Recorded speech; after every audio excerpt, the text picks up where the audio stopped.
Tiang Masjid Asy-Syuhada Habimah roboh saat sedang pengecoran kubah di Kampung Kedek, Kecamatan Pedawak, Kabupaten Aceh Timur pada Senin kemarin. Akibatnya, sebanyak 5 pekerja menjadi korban dan harus dirawat di RSUD Zubir Mahmud Aceh Timur. Tengku Ayub, Imam Masjid Asy-Syuhada Habimah menjelaskan, kejadian sekitar pukul 10.00 waktu Indonesia bagian Barat saat hendak memasuki waktu istirahat. Secara tiba-tiba bunyi jatuhan dan kemudian roboh. Lalu 5 pekerja yang menjadi korban itu langsung dilarikan ke RSUD. Saat ini para pekerja masih dalam perawatan dan mulai membaik secara berangsur.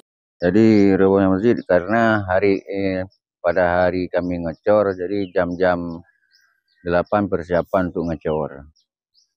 Sehingga waktu pengecoran sudah terjalan 35 sak semen, sekitar 35 sak.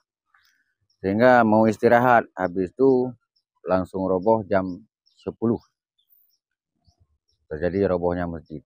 Sehingga orang yang jadi korban ada 5 orang. Jadi yang korban tersebut sudah kami bawa ke rumah sakit.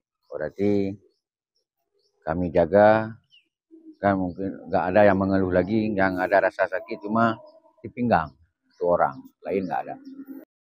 Hingga berita ini ditayangkan, Puja TV belum mendapatkan konfirmasi langsung dari penanggung jawab pembangunan masjid terkait penyebab terjadinya musibah ini. Apakah karena kesalahan konstruksi atau ada hal lainnya? Dari Aceh Timur, Romi Syaputra melaporkan untuk Puja TV.